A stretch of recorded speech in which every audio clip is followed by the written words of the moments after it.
Class 8 third summative test অর্থাৎ final এক্সামের একটি স্কুলের প্রশ্নপত্র রয়েছে, দেখো বাংলার, একটু দেখে নাও।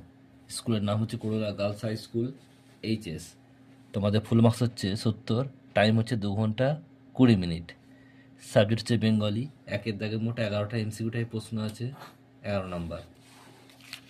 এরপর দেখো 2-এর দাগে তোমাদের 13টা পূর্ণবাক্যে উত্তর দেওয়া রয়েছে, 13 নম্বর। এরপর হচ্ছে 3-এর দাগের তোমাদের যে কোনো 2টি করতে হবে, 2 করে মোট 4 নম্বর। 4-এর দাগে 2টো করতে হবে, 2 করে মোট 4 নম্বর। 5-এর দাগের যে কোনো একটি করতে হবে, 3 মার্কসের 3 নাম্বার। 6-এর দাগের যে কোনো 2টি করতে হবে, 5 করে মোট 10 নম্বর। 7-এর দাগের যে কোনো 2টি করতে হবে, 5 করে মোট 10 নম্বর। 8-এর দাগের যে কোনো একটি করতে হবে 5 মার্কসের 1 নম্বর। 9-এর দাগের একটি করতে হবে 10 মার্কসের 10 নম্বর।